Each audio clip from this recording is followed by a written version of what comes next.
시장이 다시금 반등하고 있습니다.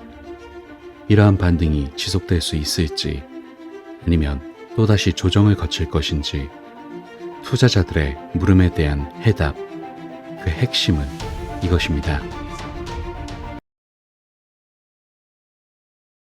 안녕하세요. 크립토피아입니다. 금일 브리핑 시작해 볼게요. 먼저 체크해 볼 건 올해 금리 인하에 관해서예요. 최근에 블랙록 최고 투자 책임자가 CNBC와의 인터뷰에서 연준이 더 이상은 금리 인하를 미루기 어려울 것 같다고 말해서 주목받고 있거든요. 그는 최근 고용지표와 소비지표를 인용하며 연준의 고강도 긴축이 지속하면서 저소득층 소비 심리가 흔들리고 있다고 설명했거든요. 실제로 최근 미국 경제와 관련해 일자리 수, 실업수당 청구 건수, 실업률, 가계저축률, 임금 상승률, 소비자 지출 전망 등 다양한 분야에서 악화한 지표들이 확인되고 있는 상태인데, 블랙록의 기본적인 시장 관점은 9월에 미 연준이 첫 금리 인하를 하는 것이지만 만약 인플레이션을 비롯한 주요 경제 지표들이 뒷받침된다면 7월에도 금리 인하를 기대해 볼 수 있을 것 같아요. 여기서 급속도로 고용 데이터가 악화되기 전이었던 지난 2일에는 연준의 금리 인하가 올해 말이나 되어야 가능하거나 그보다 더 뒤로도 늦춰질 수 있다라고 말했었지만 연말에서 이르면 7월로 금리 인하 시기가 크게 앞당겨진 셈이라고 할 수 있어요. 그리고 금리 인하가 현실화하면 법정 통화 대비 발행량이 고정되어 있는 비트코인 가격은 상승 압력을 받게 되죠. 5월 초 5만 7천 달러였던 비트코인 가격이 2주 만에 1만 달러가량 상승한 이유라고도 볼 수 있는데, 연준의 금리 인하가 당겨지지 않더라도 올해 6월부터는 시장 유동성이 지금보다 증가할 가능성이 높은 상황이거든요. 우선 연준이 6월부터 자산 매입 프로그램 축소를 실시할 예정인데, 지금까지 미국 국채를 감축하는 월 한도를 600억 달러로 유지해왔지만 6월부터는 이 한도를 250억 달러로 현행보다 350억 달러 더 줄이겠다는 것이라고 할 수 있죠. 또한 7월부터는 미국 재무부가 유동성이 떨어지는 장기채 중심으로 재매입에 나서는데, 현재 재무부 일반 계좌에는 9천억 달러 이상의 현금이 쌓여 있거든요. 대통령 선거를 앞둔 미 재무부가 바이든 현 대통령의 재선을 위해 올해 하반기에 적극적으로 국채 매입이나 정부 예산 집행 등의 형식으로 자산 가격 부양에 나설 경우 다량의 현금이 시중에 풀릴 가능성이 높은 상태예요. 이에 따라 긍정적인 시장 전망이 예상되고 있고, 다음으로 비트코인의 차트상 분석으로 6만 7,500달러를 넘으면 정고점을 뚫는다는 분석이 있거든요. 리서치 전문가들의 분석을 토대로 참고해보면 6만 7,500달러 선이 비트코인 가격에서 매우 중요한 저항선 역할을 하고 있는데, 만약 이 가격대를 넘어서면 역대 최고가가 갱신될 가능성이 있다고 보고 있어요. 일단 현 시점에서 비트코인 최고가는 올해 3월 14일에 기록한 7만 3,777달러인데, 이날 이후 비트코인 가격은 5월 초까지 저점을 낮춰가며 계속 하락했고 이후 반등하고 있는 상황인데, 실제로는 5월 초 미국의 고용 지표가 악화하면서 물가 상승률이 잡힐 것이라는 기대가 커졌고, 지난 15일 미 소비자 물가 지수가 실제로 예상치를 하회하면서 금리 인하 기대감으로 비트코인 가격이 상승했다고 보는 것이 합리적인 시각이에요. 더불어 그 이외의 여러 가지 정황적 상황들로 봐도 6만 7,500달러 선은 중요한 가격대라고 보고 있는데, 현재는 약 7만 달러에서 7만 1,000달러 선 근처까지 회복한 상태라서 이 중요한 저항선을 뚫은 상태거든요. 그래서 매우 긍정적으로 체크해 볼 수 있는데, 여기에 더불어 가격이 회복되면서 그동안 비트코인 매수 주력 창구로 작용했던 비트코인 현물 ETF 자금 유입이 살아나고 있다는 것도 긍정적인 부분이에요. 관련 자료에 따르면 비트코인 현물 ETF는 최근 5영업일 연속 자금 유입을 기록하고 있는데, 특히 고무적인 것은 지난 4월 자금 유출 대열에 동참했던 피델리티 비트코인 현물 ETF, 아크인베스트 비트코인 현물 ETF 등에 다시 순유입이 늘어났다는 점이에요. 오랫동안 이렇다 할 만한 순유입이 없었던 블랙록 현물 비트코인도 ETF에 관련해 지난 16일부터 눈에 띄게 유입세가 늘어나고 있죠. 다음으로 상승의 또 하나의 동력이 되는 이더리움 ETF에 대해서도 같이 체크해 볼게요. 간밤 이더리움이 굉장히 큰 상승을 보여줬는데, 미 증권거래위원회가 갑자기 이더리움 현물 상장지수 펀드를 신청한 자산운용사들에게 관련 서류들을 업데이트하라는 요청을 보낸 것으로 알려졌거든요. 이러한 승인 분위기에 이더 가격은 전일 대비 18% 넘게 상승했어요. 여기서 블룸버그 인텔리전스 ETF 애널리스트들도 이더리움 현물 ETF 승인 확률을 25%에서 75%로 정정한다고 밝혔는데, 이들은 SEC가 정치적인 이유로 180도 뒤바뀐 결정을 할 수 있다는 이야기를 들었다. 업데이트 제출 등 더 많은 내용을 확인할 때까지 승인 확률은 75% 15%로 유지할 것이라고 밝히면서 굉장히 긍정적인 전망을 유지하고 있어요. 여기서 중요한 건 이들이 말하는 ETF 승인 확률이란 비트코인 현물 ETF 때처럼 승인 직후 ETF 출시를 의미하는 것은 아니고 5월 23일 19B-4가 통과될 수 있다는 것을 뜻하거든요. 여기에는 S1 승인도 필요한데 먼저 19B-4 서류는 거래소가 새로운 ETF를 상장하거나 기존 ETF에 대한 규정을 변경하고자 할 때 제출하는 일종의 규정 변경서라고 보시면 되고, 반면 S1 서류는 새로운 증권을 발행할 때 제출하도록 되어 있는 등록 신고서로서 통상 미국 시장에 ETF를 출시하기 위해서는 두 가지 서류 모두를 SEC가 승인해야 해요. 그리고 세간에 이더리움 현물 ETF 마감일로 알려져 있는 5월 23일은 19B-4 서류의 승인 마감일인데, 실제로 S1 승인과 이더리움 현물 ETF의 출시까지는 몇 주에서 몇 달이 소요될 수 있기 때문에 종합해보면 SEC가 이더리움 현물 ETF를 승인하긴 하지만 ETF 상품이 시장에서 출시되지 않는 상태가 몇 달 이상 길어지는 기묘한 상황이 연출될 확률이 75%라는 얘기인데, 어쨌든 이러나 저러나 시장에는 굉장한 호재로서 다가오기 때문에 현재 시장의 모든 추세는 긍정적인 상승을 향해 가고 있다는 점 체크하시기 바랄게요. 다음으로 리플 소식 살펴볼게요. 현재 핵심이 되는 소송에 대해서 체크해보면 리플 소송은 현재 종결 단계에 있는 상태이죠. 리플과 SEC 양 당사자들이 구제의 마지막 단계에 있고 관련 구제 준비서를 제출한 상태이죠. 그리고 현지 시간으로 20일에 옴니버스 봉인 동의에 반대하는 서신 제출을 마감한 뒤 법원은 옴니버스 서신 봉인 신청에 관한 판결을 내리게 되겠죠. 그리고 이 판결이 내려지면 당사자들은 판결 후 14일 이내에 모든 문서와 증거물의 수정된 보정을 공개적으로 제출해야 하는데, 이후 법원은 최종 판결을 내리며 지방법원 차원에서 소송을 사실상 마무리하게 되거든요. 근데 이 시점에 리플과 SEC가 합의할 수도 있다는 분석이 나오고 있어요. 유명한 암호화폐 영향력자 벤 암스트롱, 일명 비트보이 크립토라고도 불리우는 인물인데, 최근 폭스뉴스와의 인터뷰에서 리플과 SEC가 곧 합의에 도달할 것이고 XRP 가격이 폭발할 수 있으며 자신의 모든 소식통이 이들의 합의를 가리키고 있다고 분석하고 있어요. 그리고 합의 후에는 XRP가 더 이상 유가 증권으로 간주되지 않기 때문에 XRP 가격에 엄청난 상승을 기대하고 있는 거죠. 여기서 개인적으로도 정말 리플과 SEC가 합의를 한다고 하면 합의를 하는 마지막 시간이 그리 많지 않을 거라고 생각하고 있거든요. 이때 SEC는 리플에게 가벼운 벌금을 징계하며 징계를 했다라는 명분을 가져가고, 리플은 소액의 벌금은 냈지만 XRP의 명확성을 챙겨가는 그림으로 끝나는 게 베스트인데, 정말 합의를 하게 된다면 일전 약식 판결 때의 상승 그 이상으로 하루아침에 대폭등을 보일 수도 있기 때문에 이 같은 일이 일어난다고 하면 그 시기가 정말 얼마 남지 않았어요. 물론 합의로 가지 않는다고 하더라도 소송의 마무리가 얼마 남지 않았기에 큰 가격 변동성이 있을 것으로 생각되오니 다시 한번 현 시점 리플 XRP의 흐름에 집중하셔야 한다는 말씀 강조드리고요. 금일 브리핑은 여기서 마무리하도록 할게요. 마지막으로 영상을 안에 고정 댓글 보시면 이런 시장의 다양한 관점들에 대해 교류할 수 있는 소통방 링크 있으니까 많은 참여 부탁드릴게요. 감사합니다.